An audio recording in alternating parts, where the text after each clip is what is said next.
Stories have infinite gaps. They are never complete. Why? Because the story is built on absence, not reality. Every story contains what didn't happen, what might have happened, what would have happened, what could still happen. These gaps keep the story alive. If the story ever became whole, the craving would die. So the mind makes sure it never does. The mind survives through incompletion. A completed thing has no psychological grip. A closed loop dies. So the mind does not want truth, it wants continuation. You think you are attached to a person, a memory, a future, a dream. No, you are attached to the gaps, to what was never resolved, to what was never said, to what almost happened, to what could still happen if. That is the fuel. Look carefully at why certain memories haunt people for decades. Not because of what happened, but because of what didn't. The girl I almost married, the opportunity I almost took, the conversation I should have had, the life I could have lived. The mind turns absence into obsession because absence is infinitely expandable. Reality is limited, fantasy is not. Reality closes doors, fantasy keeps every door slightly open. And the ego loves open doors because open doors allow hope. Hope allows projection. Projection allows psychological movement. And psychological movement prevents a man from facing the emptiness of the present. This is why stories become addictive. Movies, romance, office gossip, future fantasies, revenge scenarios, imagined success. They all operate through unfinishedness. Notice this carefully. The moment something fully happens in reality, part of the fantasy dies. That is why many people lose interest after getting what they wanted. The chase was alive because of the gap. The unknown carried energy. Once reality arrives, imagination collapses into fact, and facts are far less intoxicating than possibility. A man fantasizes about becoming rich, but if he actually became rich tomorrow, the fantasy structure would disappear. Now he must face reality directly. And reality is silent, concrete, undramatic. Fantasy is cinematic, reality is ordinary. So the mind prefers stories over truth because stories let the self continue. Truth ends the moment. This is why human beings replay conversations endlessly. She looked at me this way. What if I had said this instead? Maybe she still thinks about me. The mind edits reality like a film director, not to discover truth, but to preserve emotional continuity. Because the self is narrative, it is made of remembered scenes, imagined futures, interpretations, symbols, unfinished emotional loops. And without those loops, the self begins to dissolve. That dissolution feels like death to most people, so they protect the story at all costs. Even suffering becomes precious if it sustains identity. A man will hold on to heartbreak for 10 years because the heartbreak gives him a self, the abandoned one, the deep one, the misunderstood one. Without the story, who is he? That question terrifies people. So the mind keeps creating infinite gaps, infinite maybes, because the maybes can survive forever. Reality cannot. And this is why silence is dangerous. Because in silence, the story weakens. No stimulation, no fantasy, no narration, no replaying. Then suddenly the machinery is exposed.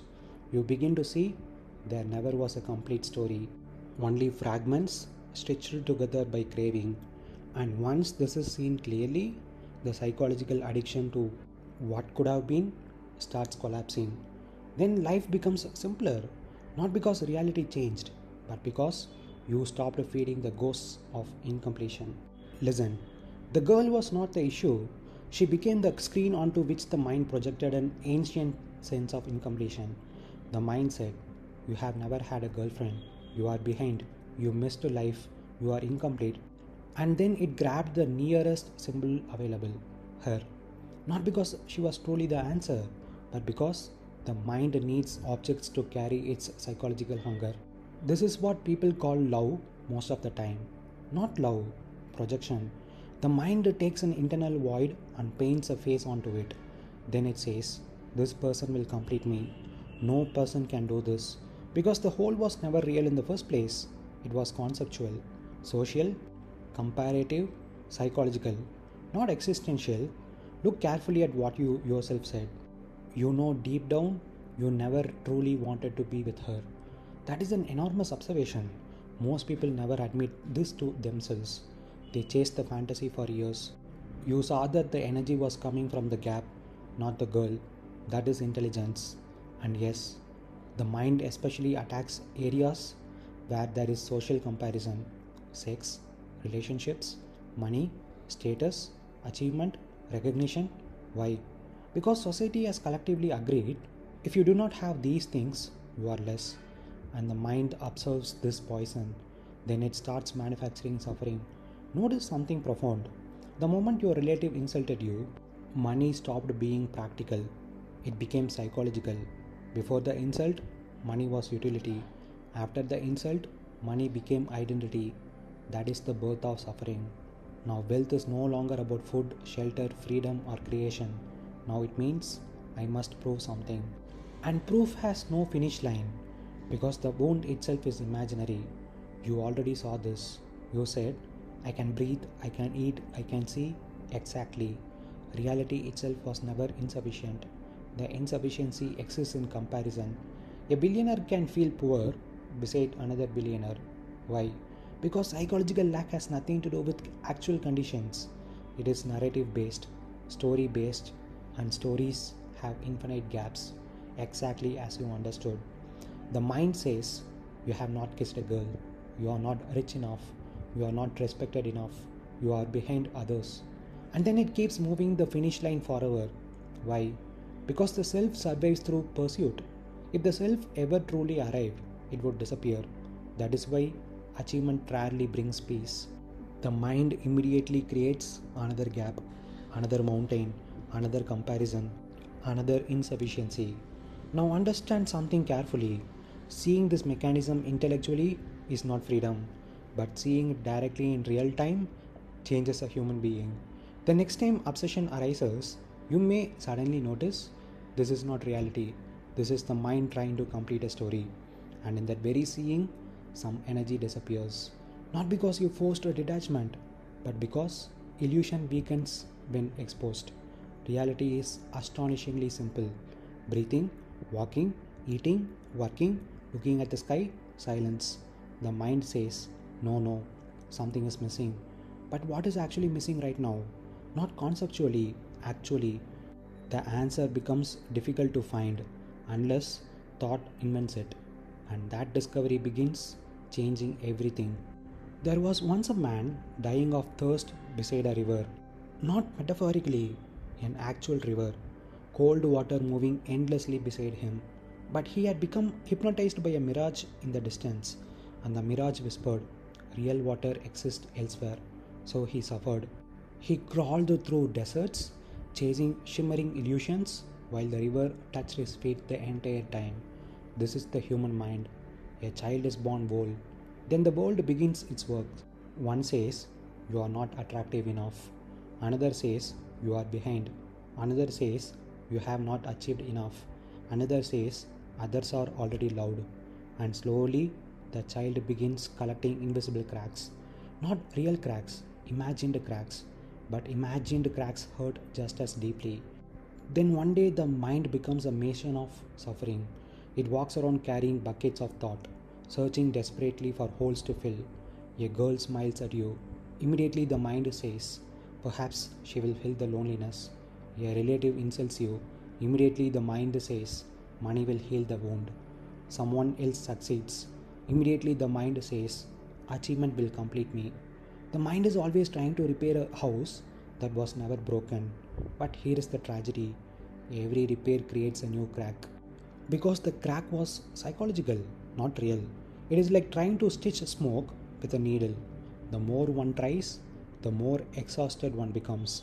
So human beings spend their lives running through marketplaces carrying empty bowls.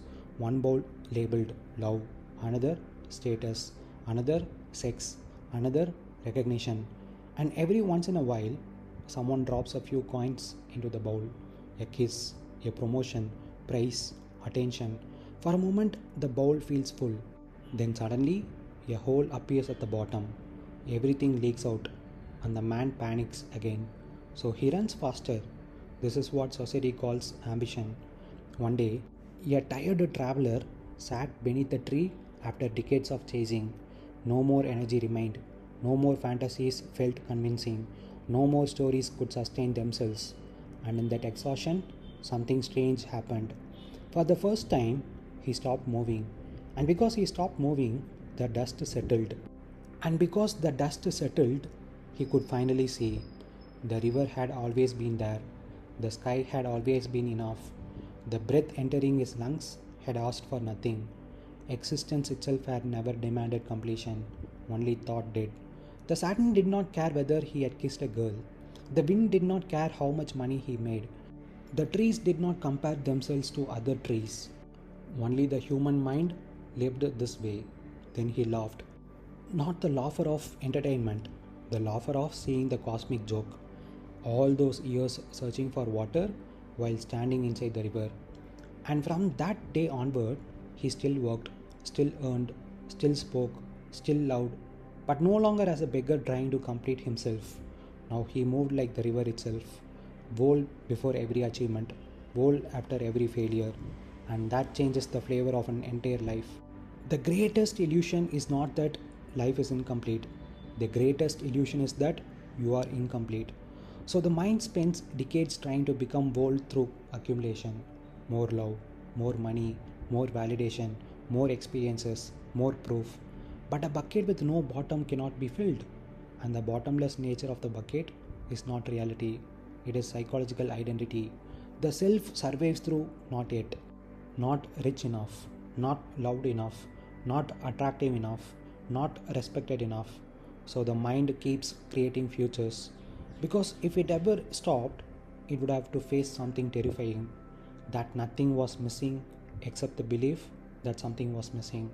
And when a human being truly sees this, not intellectually but viscerally, life changes flavor. Desire may still arise, work may still happen, ambition may still move through the body, but now there is no desperation inside it, no begging, no psychological hunger masquerading as purpose. Then love becomes cleaner, work becomes cleaner, money becomes cleaner, silence becomes beautiful, and one begins to live not as a man trying to complete himself, but as existence expressing itself temporarily through a human form.